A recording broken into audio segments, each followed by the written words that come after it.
जैसे जैसे रशिया और यूक्रेन की वॉर के दिन बढ़ रहे हैं, हालात और मुश्किल होते जा रहे हैं। आज बहुत से न्यूज़ आउटलेट एक बहुत ही डिस्टर्बिंग न्यूज़ कवर कर रहे हैं और बहुत सी वीडियोस इंडियन स्टूडेंट्स की वायरल हो रही है, जिसमें बताया जा रहा है कि कैसे यूक्रेनियन सोल्जर्स इंडियन स्टूडेंट्स को मार रहे हैं और उनके साथ रेसिज्म कर रहे हैं। ना सिर्फ यूक्रेनियन सोल्जर्स बल्कि रोमानियन फोर्सेस भी यही कर रही हैं उनके साथ। कुछ वीडियोस में बॉर्डर सोल्जर्स फायरिंग करते हुए दिखते हैं और कुछ वीडियोस में वो बच्चों को लाते मारते दिख रहे हैं। कुछ वीडियोस में बालों को खींच रहे हैं। कुछ वीडियोस में स्टूडेंट्स बता रहे हैं कि कैसे उनके साथ डिस्क्रिमिनेशन किया जा रहा है और बॉर्डर्स क्रॉस नहीं करने दिए जा रहे हैं। कैसे वो सिर्फ यूक्रेनियंस औरतों और बच्चों को ही बॉर्डर क्रॉस करने दे रहे हैं। और ये लाइंस लगी हुई हैं इधर 2-2 घंटे बाद, मतलब एक 7-7 कदम चल रहे हैं 2-2 घंटे बाद, फिर भी ऐसे हालात हो रखे हैं। और यहाँ पे पीटा जा रहा है, मतलब बेफालतू में। और हम लोग सब रोमेनियन बॉर्डर पे खड़े हैं, रोमेनियन यूक्रेनियन बॉर्डर पे। हम अभी Ukrainian side of the border है एंड यहाँ पे कुछ नहीं है। सारे बच्चे आप प्लीज देखिए यहाँ पे क्या सिचुएशन है। अराउंड 500 to 600 बच्चे हैं और अभी तक पर डे ये लोग 150 से ज्यादा किसी को इवैक्यूएट भी नहीं कर रहे हैं। ये लोग इतनी खराब सिचुएशन है। ये लोग यूक्रेनियंस को बहुत प्रेफर कर रहे हैं, यूक्रेनियंस को ही प्रेफरेंस दे रहे हैं, इंडियंस को 1 या 2 निकाल रहे हैं एट अ टाइम। और इंडियंस को 4-5 घंटे में सिर्फ 1 या 2 कर करके निकाल रहे हैं। अब यहाँ एक सवाल पैदा होता है कि इनका क्या फ़ॉल्ट है। ये जो बच्चे दूसरे देश में पढ़ने गए हैं, उनके साथ तुम ऐसा बिहेव क्यों कर रहे हो। गुस्सा निकालना है तो रशियन पर निकालो, रशियन सोल्जर्स पर निकालो, लेकिन इन बच्चों पर ये करके आप लोगों को क्या मिलेगा। ये जो निहत्थे बच्चे हैं, इनके साथ डिस्क्रिमिनेशन करके, इनके साथ ऐसा करके तुम कौन सी जंग जीत लोगे। Really shame on this type of people. अब इन सब वीडियो से जो एक सिंपैथी इंडियंस के मन में थी यूक्रेन के लिए, वो शायद ख़त्म हो जाएगी और they will straight away take side of Russia.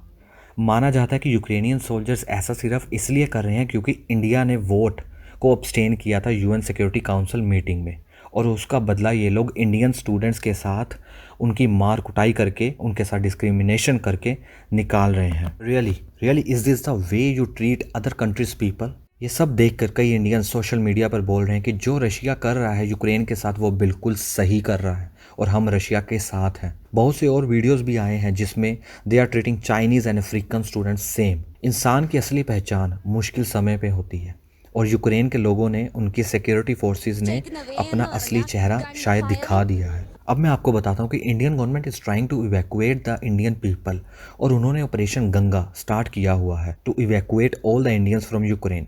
But the thing is they can not enter in Ukraine, क्योंकि उनकी एयर स्पेस बंद है और कोई भी पैसेंजर और नॉर्मल जहाज वहाँ नहीं उड़ सकता। और अगर उड़ा तो कोई ना कोई फाइटर जेट रशिया का उसको मिसाइल से उड़ा सकता है, क्योंकि उनको नहीं पता है कि सामने वाला जो जहाज आ रहा है वो पैसेंजर प्लेन है या फाइटर जेट है। सिर्फ इसी कारण गवर्नमेंट ने बॉर्डर एरियाज ही चुने हैं इवैक्यूएट करने के लिए।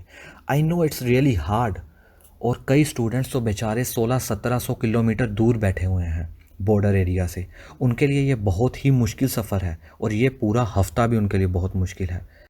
कुछ वीडियोस में स्टूडेंट्स ये भी बयान कर रहे हैं कि उनका राशन जो वो शेल्टर्स में लेकर गए थे वो ख़त्म हो रहा है, क्योंकि किसी ने ये सोचा नहीं था कि ये वॉर इतने दिन चल जाएगी। सब सोच रहे थे कि मैक्सिमम 2 दिन ही चलेगी ये war, but Ukrainian soldiers and government are giving tough fight to Russia. और अब तो कई यूरोपियन कंट्रीज़ ने यूक्रेन को आर्मुनेशंस भी भेजना स्टार्ट कर दिया है। Defense ministers about the military situation in the ground, how the war in Ukraine is going on, and the purpose is to coordinate well what the member states are doing on their side and what we can do with this €500 million that yesterday we decided to grant to the Ukrainian armed forces. You know that this €500 million will be devoted to provide defensive arms, but high caliber arms, anti-tanks, all kind of equipments in order to repel the aggression. And member states have to provide these arms, and we have to coordinate with what they are doing and what we can do additionally with this. आज जब मैं ये video बना रहा हूँ तब तक एक और इंटरेस्टिंग न्यूज़ सामने आई है गवर्नमेंट ऑफ इंडिया की तरफ से, जिसमें उन्होंने कहा है कि जितने भी इंडियन स्टूडेंट्स हैं कीव, जो कि यूक्रेन की कैपिटल है, वो वहाँ से निकल जाएं और बॉर्डर एरिया तक या कीव से कहीं दूर जाकर छिप जाएं। By any mode of transportation. अब ये बात सोचने को मजबूर करती है कि क्या न्यूक्लियर हमला होने वाला है कीव पर रशिया की तरफ से या कुछ और, क्योंकि रॉयटर्स का एक आर्टिकल ये भी क्लेम कर रहा है कि रशिया का एक बहुत ही बड़ा कॉन्वॉय जो कि 64 किलोमीटर लंबा है वो कीव की तरफ बढ़ रहा है और शायद वो चारों तरफ से कीव को घेरने की तैयारी में है। एक बहुत ही दुखद घटना मैं आप लोगों के साथ शेयर करना चाहता हूँ कि एक इंडियन स्टूडेंट जिसका नाम था नवीन, जो कि MBBS की पढ़ाई कर रहा था यूक्रेन में, वो आज मारा गया by Russian forces. My condolences are with his family. It's really heart breaking. Let's hope Indian government अपने स्टूडेंट्स को वापस ले आए safely. Let's pray for the safety of our Indian citizens.